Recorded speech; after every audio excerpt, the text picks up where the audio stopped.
안녕하세요. 1인 원장 윤원장입니다. 오늘은 학원 하기 전 안 보면 후회하는 꿀팁 5가지를 이야기하겠습니다. 제가 이제 1년 정도 학원을 운영을 했잖아요. 이제 학원을 운영하면서 이런 부분은 좀 아쉽다 하는 부분들에 대해서 한번 정리해 보았어요. 그래서 저는 사실은 이제 과거로 돌릴 수는 없지만 이제 뭐 공부방에서 학원을 확장을 하신다거나 학원을 좀 생각하고 계신 분들한테는 도움이 될 수 있는 부분인 것 같아서 한번 찍어보기로 했고요. 이거는 제가 개인적인 경험으로 하는 거니까 뭐 정답은 아닐 수도 있습니다. 우선은 첫 번째로 첫 번째 시스템을 만들어라입니다. 저도 사실은 학원에 나오기 전에 나름 책도 읽고 시스템 만들어가지고 나온다고 나왔거든요. 하지만 이제 제가 이번에 원장 세미나 같은 거 한번 들었는데 정말 굉장히 구체적인 부분들 손이 2번 정도 가는 건 뭐든 다 문서화를 시켜야 시스템이 된 것 같더라고요. 그래야지 저희가 이제 원으로 나오는 거는 사실은 저는 이제 공부방이 학원보다는 수익적인 게 훨씬 더 좋다고 생각을 해요. 하지만 이제 장기적으로는 저희는 이제 좀 체력도 좀 떨어지기도 하고 일을 조금 줄여야 되는 부분들도 있기 때문에 그런 부분 때문에 사실 학원에 나온 게 있는데 사실 1년 동안에 저는 더 많은 일을 했던 것 같다는 생각이 들거든요. 근데 그게 결국에는 시스템이 없어서가 아닐까라는 생각을 조금 해보게 되었었어요.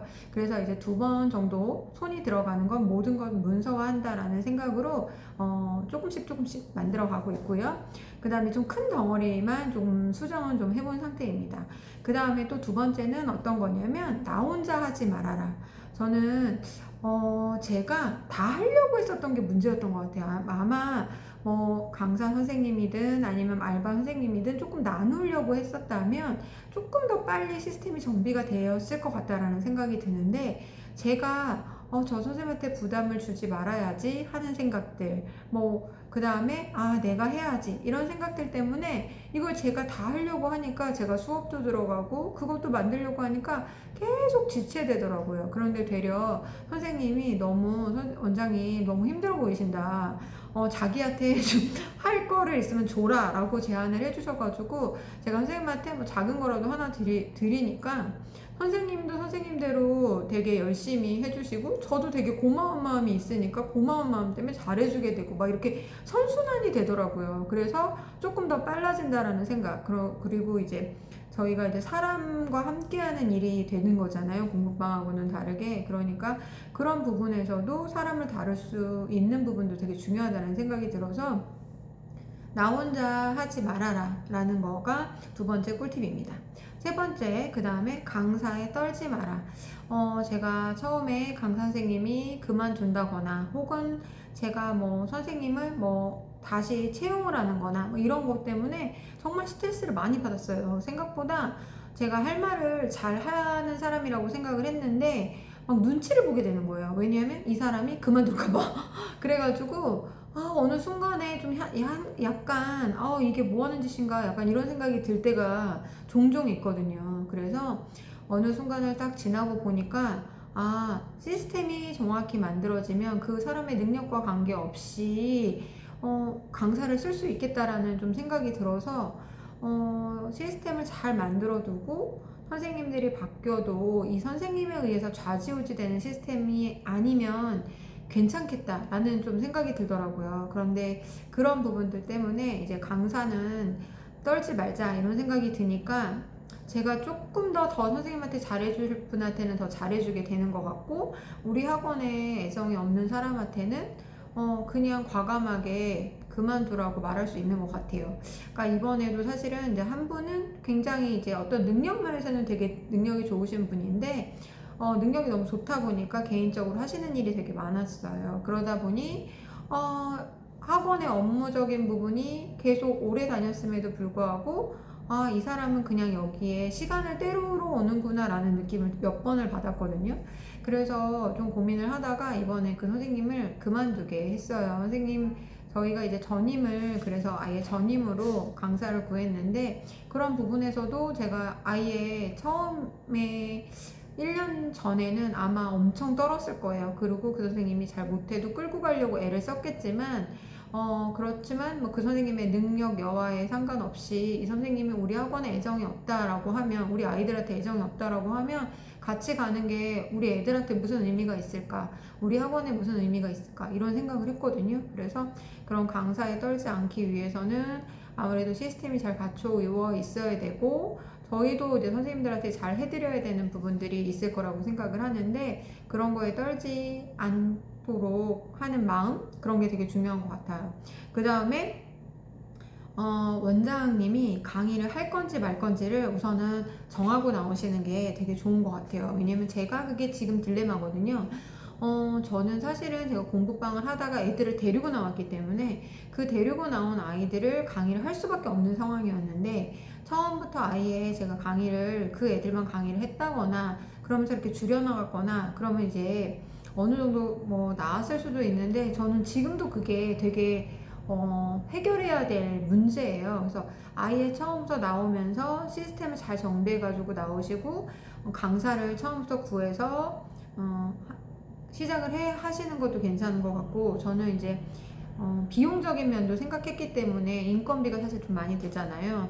월세도 그렇고. 그래서 제가 어느 정도 인원까지 모아놓은 다음에 해야지 라고 생각을 했는데, 그게 좀 쉽지 않아요. 강의를 하면서 학원을 관리하는 것도 참 쉽지가 않고, 그 다음에 강의를 하면서 또 선생님도 있으면 어머님들이 원장님한테 수업을 받겠다 해서 선생님들이 놀고 계신 경우도 있고, 그래서 그런 부분들 때문에 정말 많이 고민을 했고, 지금도 사실은 고민 중입니다. 그래서 저는 이제 내년에는 제가 수업을 좀 많이 빼려고는 하는데 그게 잘 이루어질지는 모르겠어요. 그래서 그게 아직도 저한테는 해결을 할 문제인데, 원장님들은 그런 부분을 조금 고민하고 나오시는 것도 좋을 것 같아요. 그래서 아예 강의를, 시스템을 잘 구축을 해서 선생님들을 뽑아가지고 나가던가, 아니면 원장 강의는 뭐 특화된 아이들, 뭐 아주 잘하는 심화반만 하던가, 뭐 이런 식으로 원장님이 강의를 많이 하지 않는 거. 근데 저는 지금 사실은 선생님들보다 제가 강의를 더 많이 하거든요.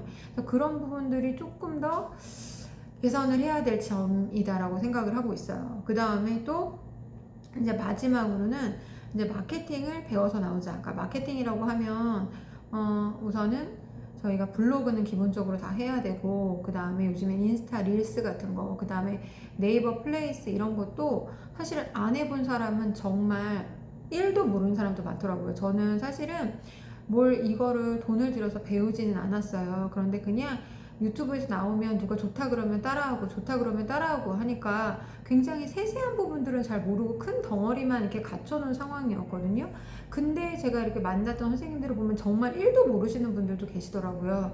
그러니까 그런 그냥 덩어리라도 갖춰놓으면 나중에 할 일이 좀 줄잖아요. 하지만 더 세세한 부분까지 안다면 정말 할 일이 많이 줄 수 있거든요. 그리고 글을 쓰는 것도 생각보다 많이 어렵기 때문에 그런 부분들에 대한 노하우도 있으시면 훨씬 더 좋은 것 같아요. 왜냐하면 제가 이제 1년 정도 전에 이제 학원에 처음에 초반에 나올 때는 아이들이 되게 시작이 좋았거든요.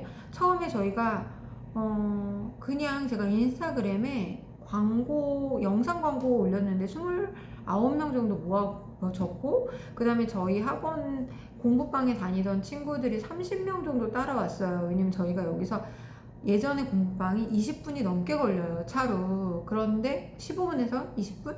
그런데 그걸 따라오는 게 사실 어렵잖아요. 그래서 저희가 50명 넘게 시작을 했거든요.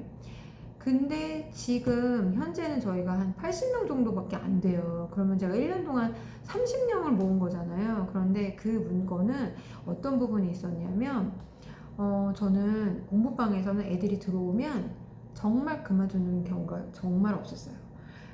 그래서 정말 10년 정도 다니는 아이들도 많고, 막 되게 길게 다니는 친구들도 많고 이랬었거든요.